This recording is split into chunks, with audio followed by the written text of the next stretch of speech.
కొద్ది రోజుల క్రితం మన ఏబిఎన్ రాధాకృష్ణ ఒక పెద్ద కథనం రాశాడు. గూడు పుటాని అని చెప్పేసి పెద్ద కథనం రాశాడు. ఈ గూడు పుటాని కథనం ఏమంటే, ఇప్పుడు ఈ కూటమి ప్రభుత్వంలో కొంతమంది ఐఏఎస్ ఆఫీసర్లు అందరూ కూడా కలిసి ఒక మాజీ ఐఏఎస్ ఆఫీసర్తో కలిసి మీటింగ్ పెట్టుకున్నారంట.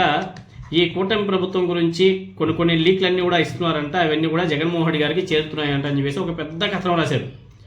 దానికి హెడ్లైన్ పెట్టాడు, గూడు పుటాని అని చెప్పేసి రాశాడు. హెడ్లైన్ పెట్టి మళ్ళీ రాశాడు. అది ఎక్కడ జరిగింది? హైదరాబాద్లో అంట, తర్వాత విజయవాడలో జరిగింది అని చెప్పేసి రాధాకృష్ణ రాశాడు. అది అయిపోయిన తర్వాత ఈరోజు ఏబిఎన్ రాధాకృష్ణ తర్వాత ఈనాడు వీళ్ళిద్దరూ ఇంకో కథనం రాశారు. ఏబిఎన్ రాధాకృష్ణ ఏమో రాశారంటే, గూడు పుటానిలో తొలివేటు అని చెప్పేసి హెడ్లైన్ పెట్టి ఆయన ఏదో ఒక కథనం రాస్తే, ఈనాడులో వచ్చి ఏపీ శాక్స్ ఎండి నీలకంఠారెడ్డిపై బదిలీ వేటు అని చెప్పేసి రాశారు. ఈ ఏబిఎన్ రాధాకృష్ణ రాశాడు కదా, గూడు పుటానిలో తొలివేటు అనేసి. ఆయన కథనం ఏమంటే ఈ గతంలో రాశారు కదా, గూడు పుటాని ఐఏఎస్ ఆఫీసర్ అందరూ కూడా కలిసారు, మాజీ ఐఏఎస్ ఆఫీసర్ని కలిశారు, లీక్లన్నీ ఇస్తున్నారని చెప్పేసి ఇది కూటమి ప్రభుత్వానికి తెలిసిపోయిందంట. అందుకని చెప్పేసి ఆ మీటింగ్ అటెండ్ అంటే ఒక ఐఏఎస్ ఆఫీసర్ మీద బదిలీ వేటు వేశారు అని చెప్పేసి ఏబిఎన్ రాధాకృష్ణ రాశాడు. కానీ ఈనాడు పేపర్లో ఏమని రాశారంటే, ఏపీ శాక్స్ ఎండి నీలకంఠారెడ్డిపై వేటు. ఎందుకంటే ఏదో ఒక మ్యారేజ్ ఫంక్షన్లో మాజీ సిఎస్ ఆయన జవహర్ రెడ్డి గారితో నీలకంఠారెడ్డి గారు కలిసి మాట్లాడారంట. మామూలుగా ఐఏఎస్ ఆఫీసర్లు అందరూ కూడా ఒకరికొక ఉంటాయి, ఎక్కడైనా కలిస్తే మాట్లాడుకోవడాలు అవి జరుగుతూ ఉంటాయి. అది దాంట్లో భాగంగానే ఆయన ఏదో పెళ్ళికి వెళ్తే ఆ పిల్లలు ఆయన కూడా కలిసారంటే, ఈయన కూడా వెళ్ళారంటే, అదేదో కాసేపు కూర్చొని మాట్లాడుతున్నారు. అదేం గూడుపుటాని కాదే, దాన్ని గూడుపుటాని అంటారు. గూడుపుటాని అంటే ఏంది? ఎవరు తెలియకుండా రహస్య ప్రదేశంలో మీటింగ్ పెట్టుకోవడం, కొన్ని రహస్య మంత్రాలు జరపడం, కొన్ని రహస్య మాటలనే మాట్లాడుకోవడం, వీటిని గూడుపుటాని అంటారు తప్ప ఇలా పబ్లిక్గా ఒక మాజీ ఐఏఎస్ ఆఫీసర్ని కలిసి ఫంక్షన్లో కలిసి ఏదో 4 మాటలు మాట్లాడుకుంటే దానికి మన ఏబిఎన్ రాధాకృష్ణ గూడు పుటానిలో తొలివేటు అని చెప్పేసి సిగ్గు లేకుండా రాశాడు. అసలు దానికి దీనికి ఏమైనా సరే సంబంధం ఉందా? అసలు ఈ రాధాకృష్ణ రాశారు కదా గూడు పుటాని కథనం, ఆ కథనంలో రాసినటువంటి పెద్ద పెద్ద సొల్లు కబుర్లు ఏవైతే ఉన్నాయో, ఆ ఐఏఎస్ ఆఫీసర్లు ఎవరైతే కలిసి మాట్లాడుకున్నారో, ఏవైతే చేశారో, ఆ గూడు పుటాని నుంచి ఒకరు కూడా సస్పెండ్ చేయలే కూటమి ప్రభుత్వం, ఎవరి మీద వేటు వేయలే. ఆ దీంట్లో నీలకంఠారెడ్డి గారి పేరు ఉందో లేదో తెలియదు.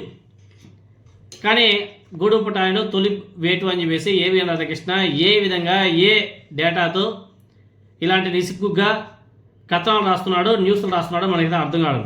కాస్తనే సరే సిగ్గుండాలి. అయ్యా రాధాకృష్ణ, నువ్వేమో గూడు పుటానిలో తొలివేటు అని రాసావు.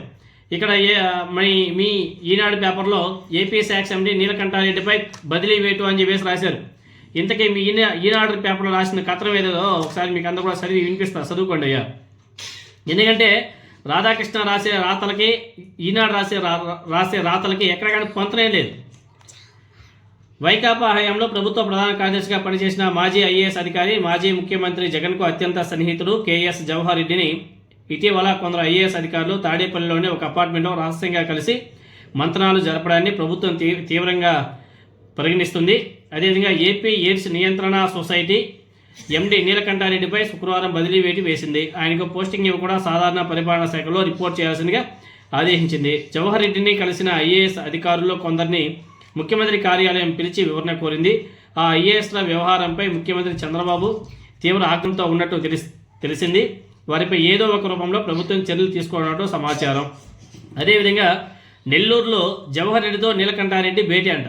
ఇది ఫస్ట్ కథనం ఏమంటే గూడు పుటానికి సంబంధించి ఉంటే కథనం రాశాడు. మన తర్వాత రెండో పేరాలో ఎక్కడో లోపల రాశాడు. అది కూడా చూడండి. తాడేపల్లిలోనే అపార్ట్మెంట్లో జవహర్ రెడ్డిని కలిసిన వారిలో నీలకంఠారెడ్డి లేరు.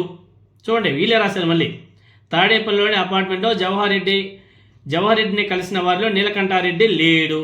మరి లేకపోతే ఆ గూడు పుటానిలో నీలకంఠారెడ్డి లేకపోతే ఆయన మీద ఎందుకు బదిలీ వేటు వేశారు? అక్కడేమో గూడు పుటానిలో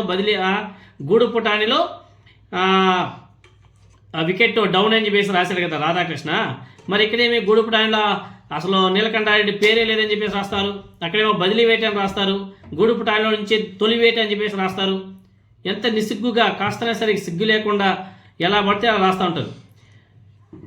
ఆయన 2 వారాల క్రితం నెల్లూరులో జరిగినటువంటి ఒక వివాహంలో జవహర్ రెడ్డితో ప్రత్యేకంగా భేటీ అయినట్టు సమాచారం. నీలకంఠారెడ్డి అప్పట్లో జగన్మోహన్ రెడ్డి ప్రభుత్వంలో సీఎంకు కార్యదర్శిగా ఉంటూ హవా చలాయించిన ఐఏఎస్ అధికారి ధనంజయ రెడ్డి వద్ద ఓఎస్డీగా పనిచేశారు. అక్కడ ఉండగానే ఆయనకు ఐఏఎస్గా పదోన్నతి లభించింది. ఆయన ఐఏఎస్కు ఎంపికయ్యేలా చేయడంలో ధనంజయ రెడ్డి కీలకంగా వ్యవహరించినట్టు చెబుతారు. అప్పట్లో నీలకంఠారెడ్డితో పాటు తన దగ్గర ఓఎస్డీగా పనిచేసిన మరో మహిళా అధికారికి తగిన అర్హత అనుభవం లేకపోయినా ఐఏఎస్కు ఎంపిక చేయించేందుకు ధనంజయ రెడ్డి చాలా ప్రయత్నించాడు.